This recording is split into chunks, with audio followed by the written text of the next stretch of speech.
Assalamualaikum warahmatullahi wabarakatuh. Baik, kami dari kelompok 10 praktikan praktikum perancangan teknik industri akan menjelaskan mengenai modul 3 yaitu perancangan stasiun kerja. Anggota kelompok dari kelompok 10 adalah saya sendiri, Muhammad Taufik Ridha, dan rekan saya Aiko Indira Ashifa dan Mauriska Kharunisa. Adapun table of content pada penjelasan kali ini ialah yang pertama elemen perakitan, yang kedua area kerja, yang ketiga ukuran fasilitas, yang keempat data antropometri, yang kelima alat bantu, yang keenam diagram aliran, dan yang terakhir adalah peta tangan kiri dan tangan kanan. Untuk elemen perakitan akan dijelaskan oleh Mauriska. Kepada Mauriska dipersilahkan. Baik, terima kasih Taufik. Jadi untuk poin pertama yaitu elemen perakitan atau studi gerakan. Studi gerakan pada modul 3 kali ini merupakan pengetahuan dasar untuk memilah-milah suatu pekerjaan menjadi elemen-elemen pekerjaan. Tujuannya untuk menghilangkan atau setidaknya mengurangi gerakan-gerakan yang tidak efektif sehingga diharapkan pekerjaan yang dapat dilaksanakan secara lebih mudah dan cepat. Elemen perakitan elemen perakitan digunakan pada produk mini truk dengan stasiun kerja. Yang pertama itu perakitan kepala, kedua perakitan chassis, ketiga perakitan bak, dan yang keempat itu perakitan keseluruhan. Untuk elemen gerakan pada setiap stasiun kerja itu berjumlah sama, yaitu sebanyak 17 elemen gerakan menurut Terglik.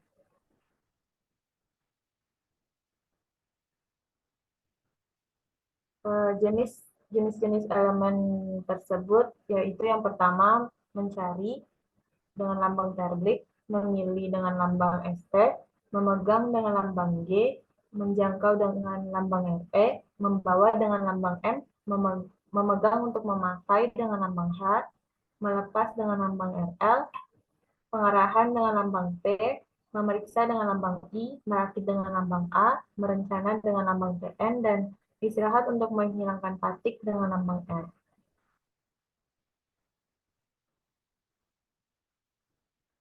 Selanjutnya, untuk poin selanjutnya yaitu area kerja atau layout. Area kerja pada modul kali ini digunakan untuk memproduksi mini truk yang terdiri atas 4 stasiun kerja, konveyor, inventory komponen, dan tempat penyimpanan hasil rakitan. Jadi untuk area kerja pada perancangan stasiun kerja ini memiliki dimensi yang sama untuk setiap stasiun kerjanya. Dapat dilihat pada gambar untuk dimensi pada panjang meja itu sebesar 100 cm dan lebarnya sebesar 60 cm.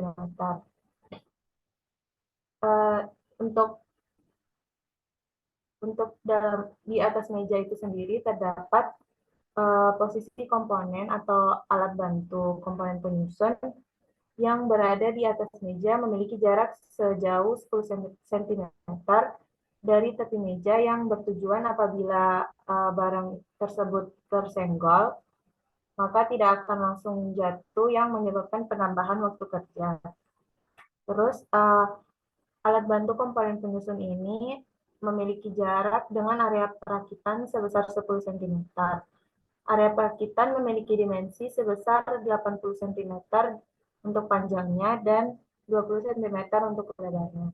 Alat yang digunakan pada area kerja ini berupa obeng dan kunci Inggris. Selanjutnya untuk area kerja keseluruhan itu dia menampilkan tata letak dari setiap stasiun kerja yang dimana untuk area kerja ini terdapat satu buah konveyor yang berfungsi untuk memindahkan komponen perakitan dari stasiun asal ke stasiun tujuan. Di sini digunakan pada stasiun kerja 3 menuju ke stasiun kerja 4. Untuk konveyornya itu memiliki dimensi dengan panjang 100 cm dan lebarnya sekitar 5 cm, 50 cm.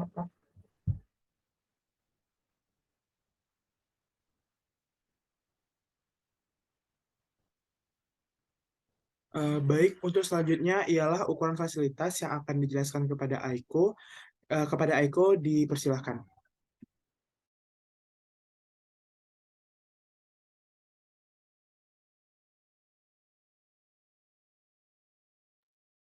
Baiklah, selanjutnya yaitu penjelasan mengenai ukuran fasilitas. Fasilitas yang menjadi pertimbangan dalam penentuan luas lantai masing-masing stasiun kerja terdiri dari dua fasilitas, yaitu meja dan kursi. Dimensi akhir panjang yang diperoleh sebesar 100 cm dan dimensi akhir lebar diperoleh sebesar 118,7 cm. Kemudian, dimensi akhir tadi dilakukan penambahan allowance sebesar 20%, sehingga dimensi akhir panjang setelah ditambah allowance sebesar 120 cm dan dimensi akhir lebar setelah ditambah allowance sebesar 142,44 cm. Berdasarkan dimensi tersebut diperoleh luas lantai pada masing-masing stasiun kerja sebesar 1,7 meter kuadrat. Next. Selanjutnya yaitu penjelasan mengenai data antropometri yang relevan dengan perancangan stasiun kerja. Antropometri adalah ilmu yang mempelajari pengukuran dimensi tubuh manusia dan karakteristik khusus dari tubuh. Data antropometri dapat digunakan dalam melakukan perancangan terhadap stasiun kerja atau fasilitas kerja agar diperoleh ukuran-ukuran yang sesuai dan layak dengan dimensi anggota tubuh operatornya. Data antropometri yang digunakan dalam perancangan fasilitas berupa meja dan kursi yang akan digunakan untuk proses produksi, yaitu terdiri dari tinggi meja, panjang meja, lebar meja, posisi komponen atau alat bantu, tinggi kursi, lebar kursi, dan jarak antara meja dan kursi. Pada masing-masing data antropometri ditetapkan persentil yang akan digunakan, yaitu 95, 50, dan 5, tergantung jenis data antropometrinya. Next. Berikut ditampilkan tabel mengenai kebutuhan perancangan berdasarkan data antropometri. Misalnya, untuk data antropometri lebar sisi bahu, digunakan nilai persentil 95. Persentil ini menggambarkan ukuran manusia yang terbesar. Digunakannya persentil 95 untuk lebar sisi bahu bertujuan agar orang dengan ukuran bahu terbesar dan terkecil tetap bisa bersandar dengan nyaman. Contoh lainnya yaitu penggunaan persentil 5 untuk panjang rentang tangan ke depan, yang dimana persentil 5 ini menunjukkan ukuran manusia yang terkecil. Alasan penggunaan persentil 5 untuk panjang rentang tangan ke depan adalah agar orang dengan rentang tangan terpendek tetap dapat menjangkau komponen yang diperlukan. Sementara itu, persentil 50 menunjukkan ukuran manusia rata-rata. Contoh data antropometri dengan persentil ini adalah tinggi mata dalam posisi duduk. Alasan penggunaan persentil ini adalah agar orang tertinggi tidak terlalu jauh dalam melihat objek dan orang terpendek tidak merasa terlalu dekat dalam melihat objek. Sementara itu, berdasarkan tabel berikut, data antropometri ini juga dibagi menjadi fixed dan adjustable. Fixed adalah dimensi yang diukur dalam keadaan diam, contohnya tinggi tubuh, dan adjustable adalah dimensi yang dapat disesuaikan, contohnya yaitu panjang rentang tangan ke depan. Allowance juga menjadi pertimbangan dalam penentuan ukuran data antropometri ini. Allowance yang digunakan pada laporan ini atau pada tabel ini yaitu berupa standar deviasi. Standar deviasi digunakan dikarenakan standar deviasi merupakan indikator yang dapat menunjukkan seberapa jauh data dimensi dari antropometri tersebut menyimpang. Oleh karena itu digunakan standar deviasi sebagai allowance. Next slide. Selanjutnya yaitu penjelasan mengenai alat bantu berupa tempat penyimpanan komponen. Dengan dimensi panjang sebesar 60 cm, lebar sebesar 20 cm, dan tinggi sebesar 7 cm. Alat bantu yang digunakan sebanyak 3 buah untuk setiap stasiun kerja, perakitan kepala, chassis, dan bak. Sedangkan pada perakitan keseluruhan menggunakan alat bantu dengan dimensi 7x7x7 cm. Berikut ditampilkan gambar dari alat bantu berupa tempat penyimpanan komponen tersebut. Next. Selanjutnya yaitu diagram aliran. Diagram aliran adalah suatu gambaran menurut skala dari susunan lantai dan gedung. Diagram aliran ini menunjukkan lokasi dari semua aktivitas yang terjadi dalam peta aliran proses. Penggunaannya untuk lebih memperjelas suatu peta aliran proses dan membantu dalam perbaikan tata letak tempat kerja. Berdasarkan gambar berikut, Diagram aliran dimulai dari inventory komponen menuju ke stasiun kerja 1, stasiun kerja 2, dan stasiun kerja 3. Pada stasiun kerja 1, hasil rakitan akan langsung diberikan ke stasiun kerja 4, sedangkan pada stasiun kerja 2 akan langsung diberikan ke stasiun kerja 3, tetapi terdapat proses delay. Hal ini disebabkan karena waktu dari proses rakitan pada masing-masing stasiun kerja tidak sama, sehingga terjadi delay pada stasiun kerja 1 menuju stasiun kerja 4 dan stasiun kerja 2 menuju ke stasiun kerja 3. Lalu pada stasiun kerja 3, hasil rakitan di stasiun kerja 2 dan 3 akan diberikan ke stasiun kerja 4 melalui konveyor yang dapat cepat atau lambatnya pergerakan dari konveyor itu sendiri. Next.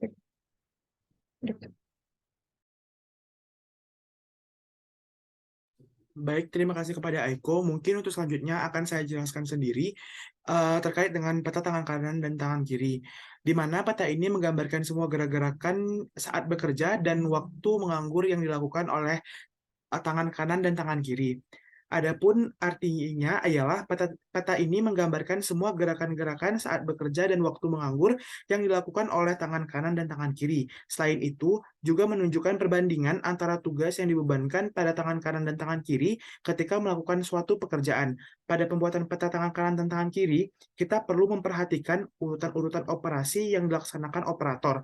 Operasi-operasi tersebut diuraikan menjadi elemen-elemen gerakan yang biasanya dibagi ke 8 buah elemen.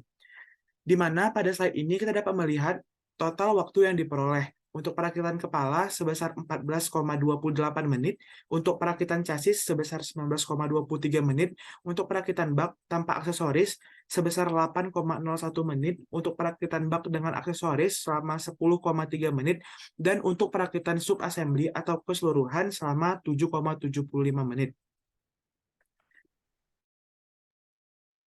Selanjutnya ditampilkan ialah tabel dari peta tangan kanan dan tangan kiri. Seperti yang kita lihat, ini adalah salah satu contoh dari peta tangan kanan dan peta tangan kiri, di mana di atas terdapat pekerjaan yaitu merakit kepala mini truk dan departemen adalah departemen perakitan.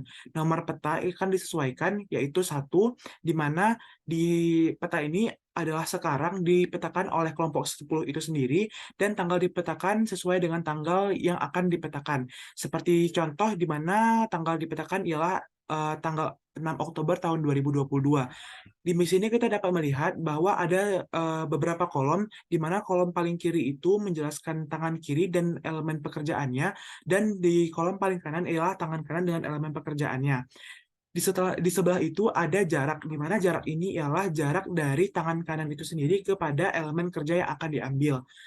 Dan di sebelahnya ada waktu di mana dalam satuan detik itu adalah waktu yang digunakan untuk mengerjakan elemen tersebut menggunakan tangan yang ditentukan seperti tangan kanan ataupun tangan kiri. Dan pada tengah-tengah ada kolom lambang di mana kolom lambang ini diisi oleh lambang tabrik sesuai dengan elemen pada setiap tangan kanan ataupun tangan kiri. Kita mengambil contoh pada tangan kiri untuk kegiatan 1 ialah mengambil part kursi 1 dan tangan kanan mengambil part kursi 2, di mana jaraknya sama-sama 50 cm dari tempat komponen ke jarak tangan itu sendiri dengan waktu sama-sama 3 detik.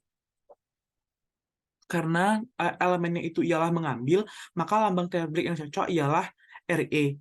Kemudian ialah meletakkan part kursi 1 untuk tangan kiri dan meletakkan part kursi 2 untuk tangan kanan. Jaraknya adalah 30 cm dari tangan kanan itu sendiri ke tempat perakitan, di mana waktu yang dibutuhkan ialah 1 detik. Di mana karena di sini adalah meletakkan part kursi, otomatis ada kegiatan merelepas atau merilis. Jadi lambang tabrik yang sesuai ialah RL. Sementara itu, kita dapat melihat perbedaan antara tangan kiri dan tangan kanan di pekerjaannya. Seperti pada tangan kiri memegang besi oval lubang 3 dan besi L lubang 2, sedangkan tangan kanan mengambil skrup. Jarak yang digunakan adalah sama-sama 40 cm karena komponen tersebut berada pada satu tempat, yaitu alat bantu. Untuk waktu mengambil tangan kanan itu adalah 1 detik, dan untuk mengambil komponen di bagian tangan kiri itu adalah 1 detik. Karena di sini sama-sama mengambil, karena di sini tangan kiri memegang, otomatis dia akan elemen tabrik yang sesuai itu adalah G. Dan karena tangan kanan itu mengambil, otomatis elemen tabrik yang sesuai itu adalah RE. Mungkin sekian dari kami pembahasan modul 3 dari kelompok 10. Kami mengucapkan terima kasih atas perhatiannya. Mohon maaf apabila ada kesalahan. Kami akhiri. Assalamualaikum warahmatullahi wabarakatuh.